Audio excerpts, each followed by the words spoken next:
بسم اللہ الرحمن الرحیم۔ بہت دلچسپ فیصلہ ہے، آپ کو سن کر بہت مزہ آئے گا۔ آپ سے گزارش ہے کہ ویڈیو کو پورا دیکھیں اور چینل کو سبسکرائب کر کے گھنٹی کے بٹن کو آن رکھیں۔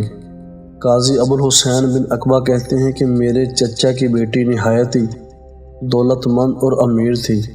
میں نے اس سے شادی کر لی، اس کے مال سے استفادہ کرنے لگا۔ مال کی بدولت میں نے خفیہ طور پر ایک شادی اور کر لی۔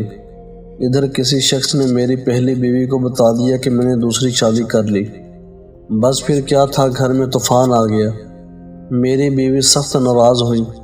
اس نے مجھ سے کہا، دیکھو تم میری دولت استعمال کرتے تھے، آج کے بعد تم ایسا نہیں کر سکو گے۔ میں تمہارے گھر نہیں رہنا چاہتی۔ تمہارے لیے ایک ہی راستہ ہے کہ مجھے رکھو یا اس دوسری بیوی کو۔ مجھے رکھنا چاہتے ہو تو اسے فوراً طلاق دے دو۔ گھر میں یہ جھگڑا چلتا رہا۔ میں نے اپنی بیوی کو سمجھایا کہ میری کوئی دوسری بیوی نہیں، تو اس نے کہا، اگر تم سچے ہو تو یوں کہو کہ میں تمہارے سوا تمام بیویوں کو طلاق دیتا ہوں۔ ادھر میں نے جس نوجوان لڑکی سے شادی کی تھی وہ بہت خوبصورت ہونے کے علاوہ نہایت ہی سمجھدار تھی۔ اب میں دو کشتیوں کا سوار تھا۔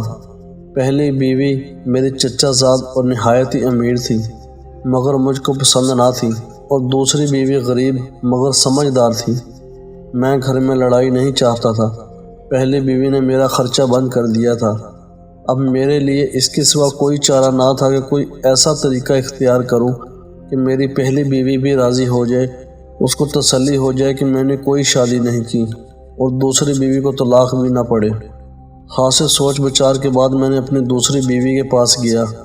اس سے کہا کہ تم اپنے ہمسایوں کے پاس جاؤ، ان سے ایک عمدہ خوبصورت لباس عاریۃً لے لو، پھر خوب بن سنور کر خوشبو لگا کر پہلے بیوی کے پاس جاؤ تاکہ اسے احساس ہو جائے کہ تم نہایت ہی امیر اور مالدار عورت ہو۔ ملاقات کے وقت خوب رو رو کر آنسو بہانا، اس کے حق میں خوب دعائیں کرنا۔ جب وہ تمہاری کثرت گریہ زاری سے متاثر ہو جائے گی تو یقیناً تم سے پوچھے گی کہ تمہاری مشکل اور پریشانی کیا ہے۔ اب تم اس کو بتانا کہ میرے چچا زاد نے مجھ سے شادی کی ہے اور مجھے بتائے بغیر ایک شادی اور کر لی ہے۔ میرا مال اپنی دوسری بیوی پر خرچ کرتا ہے۔ مجھے تمہاری مدد کی ضرورت ہے، چونکہ تمہارا خاوند قاضی ہے۔ اس سے میری مشکل اور پریشانی بیان کرو۔ میری سفارش کرو کہ میرے ساتھ انصاف کرے اور میرے شوہر کو عدالت میں بلا کر اس سے پوچھ گچھ کرے۔ جب وہ تمہاری بات سن کر تمہیں میرے پاس لے کر آئے گی تو باقی معاملہ میں خود سنبھال لوں گا۔ میری تدبیر نہایت ہی کامیاب رہی۔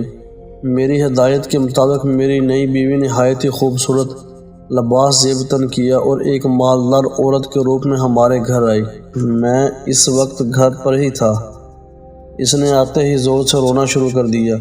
میری پرانی بیوی نے اس کے آنسو پوچھے، اسے چپ کرایا، اس کی دلجوئی کی اور کہا، بہن بتاؤ تمہارا مسئلہ کیا ہے، کیوں رو رہی ہو؟ اب اس نے میرے کہے ہوئے الفاظ دہرا دیے۔ اس نے فوراً کہا، بہن میرا شوہر قاضی تمہاری شوہر سے بھی زیادہ بدتر ہے، وہ بھی مجھے دھوکے میں رکھ کر شادی کیے ہوئے ہے۔ یہ کہہ کر وہ میری نئی بیوی کا ہاتھ پکڑے ہوئے غصے میں میری مجلس میں لے آئی اور کہنے لگی، اس بد نصیب بیوی کا بھی میرے جیسا ہی برا حال ہے، اس کی بات سنو اور اس کے ساتھ انصاف کرو۔ میں نے نئی بیوی سے پوچھنا شروع کیا، کیا بات ہے، کیا شکوہ لے کر آئی ہو؟ اس نے جو کچھ سکھایا پڑھایا گیا تھا وہ عرض کر دیا۔ میں نے اس سے پوچھا کیا تیرے چچا کے بیٹے یعنی تیرے شوہر نے تمہارے سامنے اعتراف کیا کہ اس نے دوسری شادی کر رکھی ہے؟ اس نے کہا، نہیں، اللہ کی قسم، بھلا وہ میرے خوف کے مارے کیوں اعتراف کرے گا؟ میں نے پوچھا کہ پھر کبھی تو نے اس کی دوسری بیوی کو دیکھا اور اس کی شکل پہچانتی ہے؟ وہ کہنے لگی، نہیں۔ پھر میں نے کہا، اے خاتون، اللہ کا خوف کھا اور سنی سنائی باتوں پر یقین مت کر، کیونکہ حاسد لوگوں کی تعداد بہت زیادہ ہے جو میاں بیوی کو خوش نہیں دیکھ پاتے۔ اسی طرح جو لوگ عورتوں کو بگاڑتے ہیں، ان کے پاس ان کا ڈرامہ رچانے کے لیے بہت ہیلے بہانے ہوتے ہیں اور جھوٹ بہت بولتے ہیں۔ مثال کے لیے میری ہی بیوی کو دیکھو، اس سے بھی کسی نے یہ چغلی کھائی کہ میں اس کے علاوہ بھی کسی عورت سے شادی کر رکھی ہے، جبکہ میں اس کے سامنے یہ قسم کھاتا ہوں کہ اس دروازے کے باہر اگر میری کوئی بیوی ہے تو میں اسے طلاق ثلاثہ دیتا ہوں۔